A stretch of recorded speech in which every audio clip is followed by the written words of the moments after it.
இது இல்லம் தேடி கல்வி தன்னார்வலருக்கும் வணக்கம். ஐடிகே தேர்வானது வந்து எப்படி இருக்கும் அப்படின்னு நம்ம நினைச்சிட்டு இருக்கிறோம். அது பற்றி அதை எப்படி எழுதுறது அது சார்ந்த மற்ற விவரங்கள் மட்டும் இப்போ பார்க்கலாம். மற்றபடி என்ற வினாக்களும் எதுவுமே என்ன செய்யாது நமக்கு வந்து தெரியாதனால பொதுவான விஷயங்கள் மட்டும்தான் என்ன செய்ய போகிறோம் சொல்ல போகிறோம். ஆன்லைனில் எக்ஸாம் நீங்கள் எப்படி எழுதலாம் அப்படிங்கிறத தெரிஞ்சுக்கலாம். ஸோ இதுக்கான கல்வி தகுதி வந்து என்ன கொடுத்துருக்காங்கன்னா BME, BSc, MSc computer science முடிச்சிருந்தாலும் இல்லை MCA, BTech, MTech, PGDCA, DCA இந்த மாதிரி கணினி சார்ந்த படிப்புகள் ஏதேனும் முடித்திருந்தால் அவங்கள வந்து என்னது ஹைடெக் ஃபெசிலிட்டேட்டராக எடுக்கிறதுக்கான இந்த பணி வாய்ப்பை வந்து நமக்கு கொடுத்துருந்தாங்க. சரியா? ஸோ அதற்கான லிங்க் வந்து உங்களுக்கு வந்து மொபைல் எண்ணுக்கு வந்து அனுப்பியிருப்பாங்க. ஸோ அவங்களோட மெயில் ஐடிக்கு என்ன செய்யும் லிங்க் அனுப்பப்பட்டிருக்கும். அந்த லிங்க் மூலமாக தான் நம்ம என்ன செய்ய போகிறோம் எக்ஸாம் எழுத போகிறோம். நாளைக்கு 29ஆம் தேதி 5வது மாதம் 24ஆம் வருஷம் வந்து 11 மணிக்கு என்ன செய்யும் எக்ஸாம் ஸ்டார்ட் ஆகுது. ஸோ அப்போனா நீங்கள் என்ன செய்யணும் கொஞ்சம் சீக்கிரமாகவே என்ன செய்யணும் உங்களோட லேப்டாப்போ அல்லது கணினியோ ஆன் பண்ணி வச்சுட்டு அதுக்கான நல்ல ஒரு நெட்டு இருக்கிற இடத்துல நீங்கள் என்ன செய்யணும் தேர்வு வந்து எழுதணும். ஸோ தேர்வு இணைப்புக்கு குறிப்பிட்ட காலம் மட்டும் என்ன செய்யும் செயல்படும். அதாவது நேரம் வந்து கரெக்டான குறிப்பிட்ட நேரத்தில் தான் என்ன செய்யும் அது வந்து எக்ஸாம் வந்து போய்கிட்டு இருக்கும். டைம் மிஸ் ஆயிடுச்சு அப்படின்னா என்ன செய்யாது நமக்கு எக்ஸாம் வந்து அடுத்தடுத்து என்ன செய்ய முடியாது எழுத முடியாது. ஸோ என்ன செய்யணும் எக்ஸாம் எழுதும்போது வேற எந்த ஒர்க்கும் பார்க்காம கவனமாக அதை மட்டும் பண்ணுங்க. எல்லாருக்கும் ஒரே கொஸ்டின்ஸ் வருமா ஒரே மாதிரி தேர்வுத்தாள் இருக்குமா அப்படின்னு நினைக்கும். பட் ஆனால் அப்படி இருக்காது. எல்லாருக்குமே சப்பிள் பண்ணி தான் என்ன செய்யும் இருக்கும்.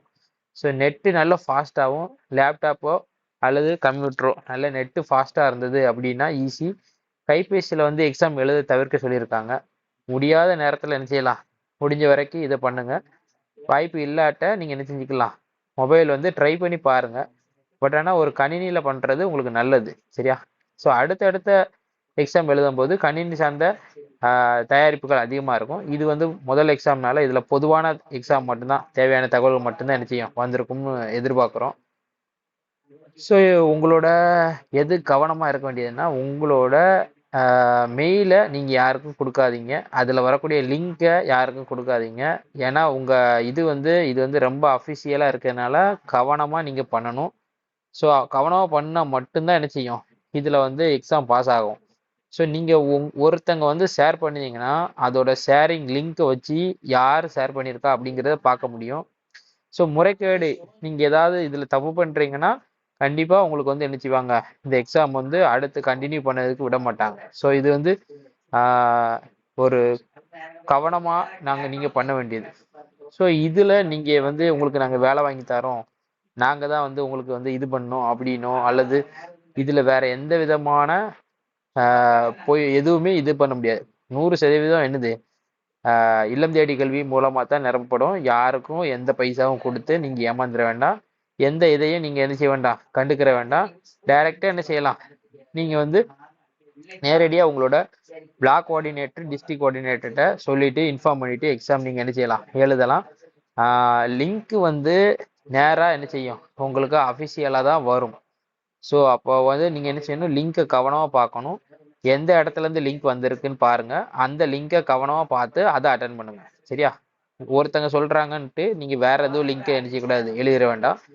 உங்கள் மெயிலுக்கு லிங்க் வந்திருந்தா கட்டாயம் என்ன செய்யுங்க அதில் எழுதுங்க. இன்னைக்கு வந்து ஆல்ரெடி இன்னைய தேதி வந்து என்னது மே 28ஆம் தேதியே என்ன செஞ்சுருப்பாங்க உங்களுக்கு அதுக்கான விளக்கங்கள் வந்து என்ன செஞ்சுருப்பாங்க உங்களோட மொபைல் எண்ணுக்கு வந்து அனுப்பியிருப்பாங்க. ஸோ அதை கவனமாக பார்த்துட்டு அடுத்தடுத்து எக்ஸாம் எழுதுங்க. சப்போஸ் மொபைலில் எழுதுறீங்கன்னா இந்த கூகுள் குரோமும் ஆண்ட்ராய்டு வெப்பும் நல்ல ஆப் வந்து அப்டேட் பண்ணி வச்சுக்கோங்க. நான் வந்து இது வந்து மொபைலில் எந்த விதமான எக்ஸாம் எழுதினாலும் இது வந்து உங்களுக்கு உபயோகப்படும். சரியா? ஸோ அதுக்கான லிங்க் கீழே தரேன். இது ரெண்டும் பேசிக்காகவே உங்கள் மொபைலில் இன்ஸ்டால் பண்ணி சேவ் பண்ணி வச்சுக்கலாம். சரியா? ஸோ படிக்க வேண்டிய பகுதிகள்னு பார்த்தீங்கன்னா பொதுவாக தான் கூற முடியும். இது வந்து இந்த எக்ஸாம் தான் அதுலேருந்து தான் வரும் இதுலேருந்து வரும் அப்படின்னு நம்ம சொல்ல முடியாது. ஸோ அப்போ என்ன செய்யணும் நீங்கள் 8ஆம் வகுப்பு 10ஆம் வகுப்பு சார்ந்த நல்ல தேவையான வினாக்களை நீங்கள் என்ன செய்யணும் படிச்சுக்கோங்க. சரியா? ஸோ இதுதான் வரும் அப்படின்னு நான் என்ன செய்யலை குறிப்பிடலாம் விரும்பல. எந்த பகுதியிலேருந்துனாலும் என்ன செய்யலாம் வரலாம். சரியா? முக்கியமாக இம்பார்ட்டண்டான பகுதிகள்னு பார்த்தீங்கன்னா கணக்கு, அடுத்து வந்து ஆங்கிலம், கணினி அறிவியல் இது சார்ந்து தான் என்ன செய்யும் இருக்கும். பிற பாடங்கள்ல இருந்து கூட என்ன செய்யலாம் கேள்விகள் வந்து வரலாம். சரியா? அறிவியல் சமூகத்துல இருந்து வருமா சார் அப்படின்னா அதுல இருந்தும் வரலாம். சரியா? ஆங்கிலத்துல இருக்குமா கொஸ்டின் அப்படின்னா ஆங்கில கொஸ்டின்ஸ் வந்து இங்கிலீஷ்ல இருக்கும், மற்ற கொஸ்டின்ஸ் தமிழ்ல தானே இருக்க போகுது. ஸோ இதுக்கு வந்து நமக்கு சிலபஸ் இதுதான் அதுதான் சொல்லாதனால உங்களுக்கு வந்து எந்த கொஸ்டின் வரும்னு நம்ம பொதுவா சொல்ல முடியாது. ஆனா ஒரு ஹைடெக் லேபுக்குள்ள ஒரு ஒரு கேட்டகரிக்கு நீங்க போறீங்க, எம்இஸ் ஒர்க்குக்கு போறீங்க அப்படின்னா அதுக்கு உண்டான என்ன என்ன கொஸ்டின்ஸ் கேட்பாங்க அப்படின்னா பேசிக்கா 8th 10th இந்த லெவல்ல இருக்கிற கொஸ்டின்ஸ் என்ன செய்வாங்க கேட்பாங்க.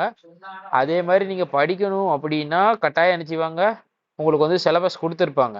ஸோ நீங்க வந்து உங்களோட நார்மலா இருக்கக்கூடிய உங்களோட நாலேஜ் எவ்வளவு தெரிஞ்சிருக்கீங்க அப்படிங்கிறத இதுல வந்து காட்ட போறதுனால தான் சிலபஸ் பத்தி எதுவும் என்ன செய்யல சொல்லலை.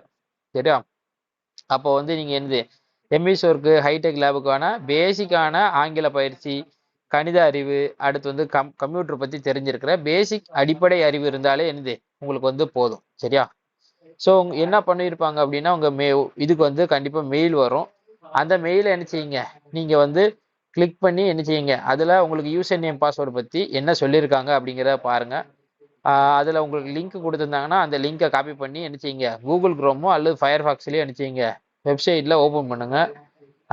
உங்க உங்க உங்களோட லேப்டாப்ல வாட்ஸ்அப் வெப்பை ஓபன் பண்ணிக்கோங்க, அல்லது என்ன செய்யுங்க மெயிலை வந்து ஓபன் பண்ணி வச்சுட்டு அதுல இருந்து பண்ணுங்க. சரியா? ஸோ அப்போ உங்க லேப்டாப்ல மெயில் ஓப்பன் ஆயிருக்கா அல்லது கம்ப்யூட்டர் சென்டர்ல போய் ஓபன் பண்ண போறீங்களான்னு பார்த்துக்கோங்க. உங்களோட லாகின் மட்டும்தான் போடணும், வேற ஒருத்தவங்களோட லாகின் என்ன செஞ்சிடறாங்க உள்ள போட்டுறாங்க. 10 மணிக்கு கிட்டே நீங்க என்ன செய்யலாம், மெயிலை செக் பண்ணிட்டு எந்த இதுல இருக்கு, நெட் எப்படி இருக்கு அப்படிங்கிறத பார்த்துட்டு 11 மணிக்கு நீங்க முன்னதாவே தயாராகி ஒரு இடத்துல ஸ்டேபிளா உட்காந்துருங்க. சரியா? உட்காந்துட்டு உங்களோட எக்ஸாமை ஸ்டார்ட் பண்ணுங்க.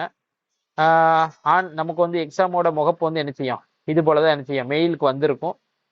ஸோ அந்த மெயிலுக்கு வந்த லிங்கை என்ன செய்றீங்க, கிளிக் பண்றீங்க. யூசர் நேம் பாஸ்வேர்டை கரெக்டா பார்த்து போடுங்க. ஒரு இடம் தப்பா இருக்கு அப்படின்னா நீங்க என்ன செய்யுங்க, அதை வந்து கவனமா பார்த்துட்டு மறுபடி போடுங்க. சரியா? ஏதாவது கேப்சா ஃபில் பண்ண வேண்டியிருந்தா கவனமா நீங்க ஃபில் பண்ணணும். ஸோ பேசிக்கா எக்ஸாம் வந்து இந்த மாதிரி தான் இருக்கும். சரியா? ஸோ எங்களுக்கு டீச்சர்ஸ்க்கு வந்து இந்த மாதிரி இருக்கும் முகப்பு.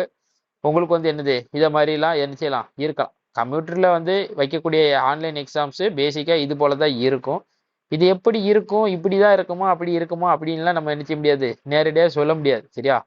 இது வந்து என்னன்னா ஒரு எக்ஸாம் எழுத போறோம், அதுக்கு முன்னாடி ஒரு முன் தயாரிப்புக்கு இப்படி இருக்கலாம் அப்படின்னு சொல்றதுதான். சரியா?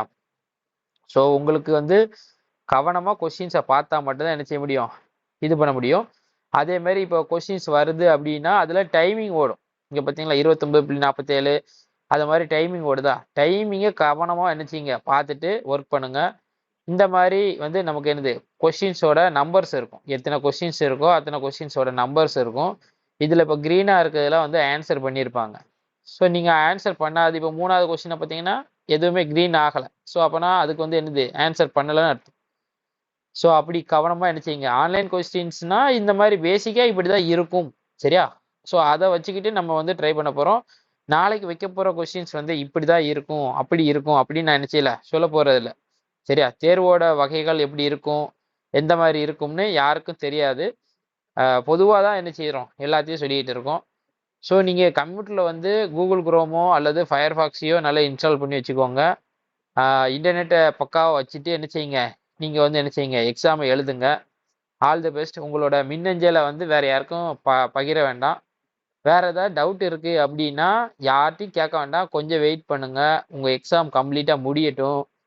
எல்லாம் முடிஞ்ச பிறகு என்ன செய்யலாம், நம்ம வந்து என்ன செய்வாங்க டிஸ்கஸ் பண்ணதுக்கு உங்க சார்ட்ட என்ன செய்வாங்க சொல்லுவாங்க.